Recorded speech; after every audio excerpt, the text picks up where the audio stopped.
안녕하십니까, 박병입니다. 민주화 그러면 이제 우리나라에서는 민주당을 생각하죠. 민주화 그러는데 국민의힘 생각하지는 않습니다. 그렇죠. 민주당이 민주화에 대해서 항상 아까 잠깐 우리 다른 분 얘기를 하면서도 보니까 586 세대, 586 세대가 전부 모여 있는 게 586이 모였으니까 민주화 운동을 했다고 이제 얘기를 하는 그런 사람들이죠. 민주당이 모여 있죠. 그런데 이번에 민주화 선배 장기표의 조문 애도 한마디 없는 민주당. 여기에 이제 조선일보의 사설을 실렸습니다. 민주화 운동가이자 제아의 상징인 장기표 씨의 별세, 각계의 애도와 조문이 이어지고 있다. 그런데 유독 더불어민주당만 아무런 논평이나 애도 메시지를 내지 않고 있다. 이재명 대표와 지도부는 조문은 물론 조화도 보내지 않았다. 이번 장례는 민주화 운동 기념사업회 주관 사회장으로 치러진다. 함께 민주화 운동을 했던 이부영, 이재호, 유인태 전 의원, 김부겸 전 총리, 김문수 고용노동부 장관, 손학규 전 대표 등 여야 각계 언론들이 두루 참여했다. 정부는 국민훈장을 추수했다. 국민의힘은 고인의 헌신을 기억하고 특권 내려놓기를 실천하겠다고 했다.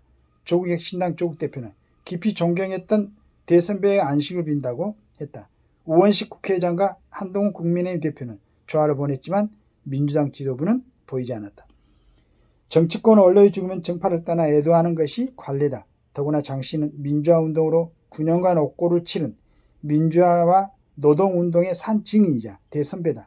말년에 국민의힘으로 옮겼지만 특정 진영 인사로 보긴 어렵다. 그는 총선 때 특권 폐지 국민운동본부를 만들어 국회의원 특권 없애기 운동에 앞장섰다. 민주화 보상금마저 거부하며 평생 청빈하게 살았다. 민주당이 그의 죽음을 집단 외면하는 것은 대선 때 장 씨가 대장동 사건을 비판했기 때문일 것이다. 이 대표 같은 사람이 대통령이 되면 안 된다. 비리 방탕 대신 약속한 불체포 특권을 내려놓으라고 비판을 계속했다. 이 대표가 장 씨 조문을 꺼리니 다른 의원들도 눈치 보며 피하는 것이다. 하지만 장 씨는 여하를 가리지 않고 권력의 쓴소리를 던졌다. 윤 대통령과 김건희 여사에 대해 대국민 사과하라고 수시로 비판했고 문재인 전 대통령에겐 정계에 은퇴할 사람이라고 했다. 노무현 김대중 전 대통령 때도 마찬가지였다. 그런데 유독 이 대표와 민주당만 그가 숨을 거둔 뒤까지 반감을 드러내고 있다. 이렇게 속 좁은 사람들이 어떻게 포용의 정치를 하겠나. 장 씨가 지난 4월 여야의 특권 폐지 동참 여부를 물었을 때 민주당 의원은 단 한 명도 참여하지 않았다. 불체포 특권 포기와 세비 삭감 제안도 거부했다. 이제 장 씨가 생전에 던진 특권 폐지에 대해서라도 답을 해야 할 것이다. 조선의 사설이 갈수록 조금 이제 조선일보다운 사설로 이렇게 바뀌는 것 같아요. 지금 이제 그 장기표 선생이 돌아가신 이 시점에서만 이런 걸 글을 올리지 말고 특권 폐지에 대해서도 우리 조선일보에서도 꾸준하게 관심을 갖고 이게 성과를 거둘 수 있도록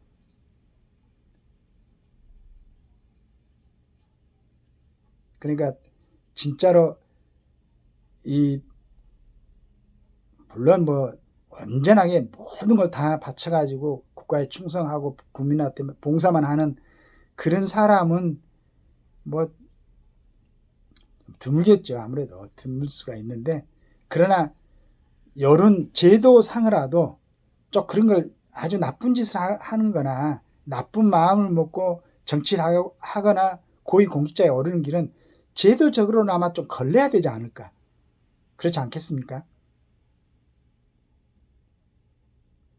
기본적으로 일정 이상의 공직에는 그러니까 상급 이하까지는 괜찮다 하더라도 물론 이제 먹고 살아야 되니까 능력을 가지고 그러나 그 위로 올라가 가지고 국가의 큰 정책에 영향을 미치고 국민의 대표성을 갖고 이런 사람들은 그러니까 이제 여자분들은 징집 대상이 아니니까 여성은 이제 지금처럼 그렇게 하더라도 남자들은 반드시 병역을 필요한 사람만이 그 이상의 직에 올라갈 때는 나갈 수 있도록 병역을 필요하지 않는 사람들이 있다 보니까 국방의 의무가 뭔지 지금 구인들의 업무가 뭔지 구인들이 얼마나 국가에 중요한지 이걸 잘 모르는 것 같아요. 정치하는 사람들이. 그냥 원스타나 투스타 그 사람들이 별 하나 둘 달 때까지 그냥 다뤘습니까? 다른 사람들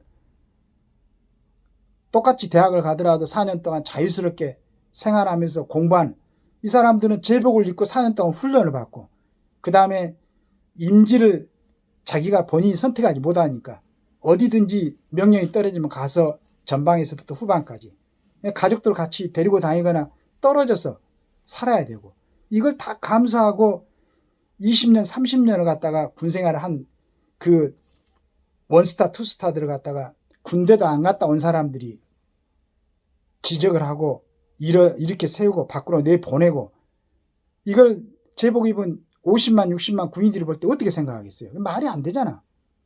지금 우리가 이스라엘이나 우크라이나 보면은 지금 행정 관료들이 총 들고 나가 싸웁니까?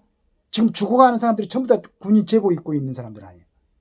그러는데도 불구하고 남북한이 70년 이상을 대치하고 있는 이런 상황에서 군인들을 갖다가 그렇게 대접하는 이런 나라가 어디 있습니까? 그래서 반드시 상급 이상 공무원, 그 다음에 시장, 강력시장, 도지사, 그 다음에 국회의원들, 이 사람들은 반드시 병력을 필요한 남자들만 할 수 있도록 이렇게 법제도가 돼야 된다. 우선 이것부터 해야 돼요. 징집할 때는 그렇게 해야지. 징집으로 지금 군인들을 선발하고 있으니까.